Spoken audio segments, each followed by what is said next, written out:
Upper Paleolithic winters demanded total attention and unity. Every sound, track, and shadow meant food or death. Hunters read wind, snow, and distance like a living map.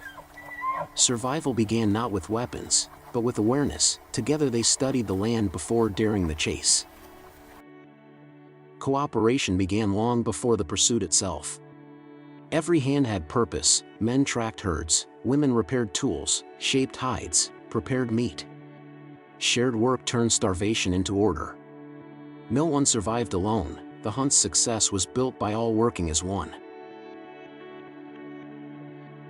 Ochre was more than color, it was a message. Across Ice Age caves, pigment tied body, spirit, and earth together. Each red mark honored the life taken and promised endurance. Ritual replaced words, color became the grammar of survival and belonging. Hunting demanded intelligence as much as strength. Hills, gorges, and rivers became natural weapons. By reading the herds and the predators, early humans turned the landscape into strategy. The land itself joined the hunt, rewarding observation over impulse. Fire, traps, and deception replaced blind aggression. Hunters drove animals into the valley's jaws, where courage met precision. The wise survived, the reckless fell. Intelligence, not violence, decided who carried the flame through the next winter.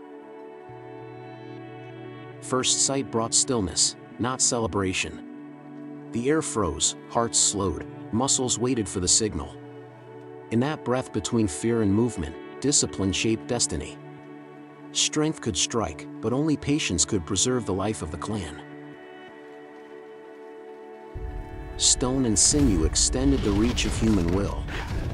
The propulsor turned muscle into accuracy, and microliths cut with lethal finesse. Victory came from coordination, not rage.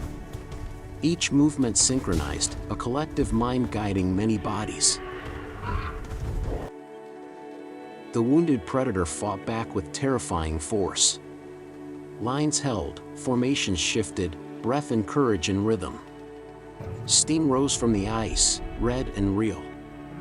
Victory demanded unity under fear, each motion balancing instinct with control. When the beast finally fell, silence ruled the valley. No triumph, no shouting, only cold air and gratitude. They honored the fallen animal, knowing survival came not from dominance, but from respect. To kill without reverence meant to lose one's place in the world. Even when empty of life, the land remembered. Traces of red and bone spoke through centuries. Each mark carried warning and guidance. Future generations followed the same winds, the same scars in the ice, repeating the same lessons of endurance. The return tested will more than the hunt itself. Frozen ground and exhaustion tore at the group, but they shared the weight, rotating, breathing as one. The road home was proof of unity, each step binding them closer than blood. Preparation after the kill was ritual and order. Fire smoked low inside the cave, light dancing across ochre walls. The hunt's memory was divided, preserved, and transformed into meaning. To share food was to share existence itself. Every fragment of meat had purpose. Fat for the old, marrow for the young, hide for warmth, bones for tools. Fairness created strength. In a world without mercy, justice was survival, the balance that kept the group whole. The hide became more than material, it became symbol and memory. Softened by smoke and fat, it embodied strength, sacrifice, and continuity. To wear it was to carry history. To repair it was to honor those who fell to earn it. While hunters risked, others built the foundation. Women and elders sewed, sharpened, prepared. Quiet work made endurance possible. Civilization began not with conquest, but with cooperation, the invisible architecture of survival. When the hunt was done, the land spoke again. Wind sculpted the ice, water cut the stone, and time buried the signs of struggle. Yet every trail remained a record. The earth was the first witness, the only constant storyteller of humanity. Conflict stirred among them. Old hands clung to custom, new eyes sought change. Words were few, but gestures spoke louder, lines redrawn on stone, signals remade. The fire burned dim as they wrestled between tradition and adaptation. Decisions were sealed with ritual, not command. Blood from the hunt marked every face, no one above another. Strength and wisdom shared the same scar.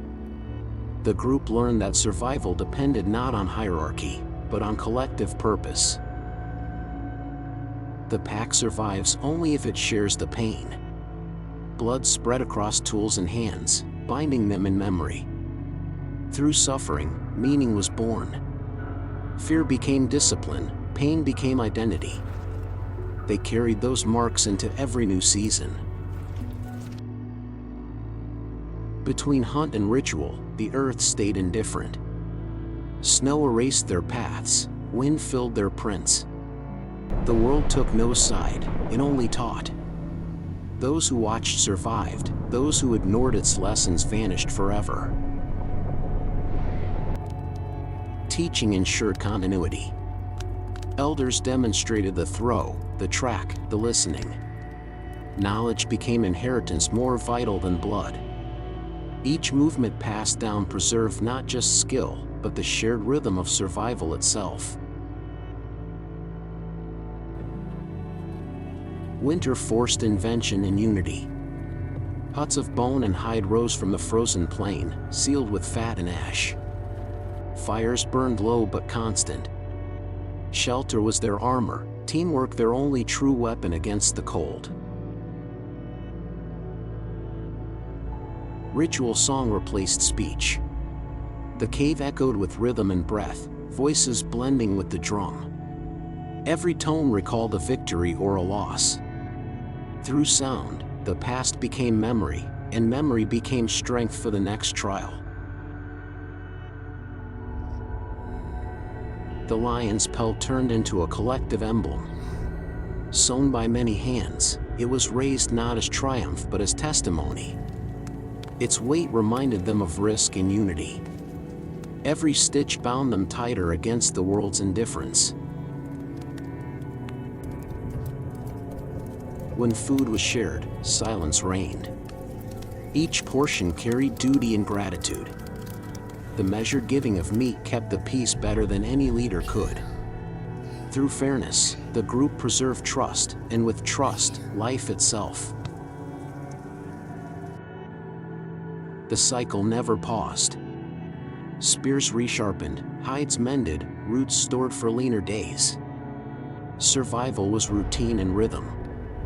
The secret was not strength alone, but readiness, the quiet foresight that outlived the strongest arms. Young ones repeated the ritual with ochre and water, learning through imitation. Repetition forged memory. The elders guided in silence. Through these rehearsed gestures, culture was born, discipline made visible in movement. Death, too, became a lesson. Graves lined with red ochre and beads showed care beyond breath. To bury with gifts was to teach the living, unity must last longer than life. The dead anchored meaning for the survivors. The final night brought calm. Fire dimmed to embers, tools rested, hides folded. Around the fading glow, breath turned slow and steady. Silence was not emptiness, it was recovery, the pause before another struggle began. At dawn, light touched the red marks on stone. The hunt was over, but the story remained. Blood turned to memory, memory to guidance. In this world of ice and fire, unity was survival, and tomorrow, new tracks would begin again.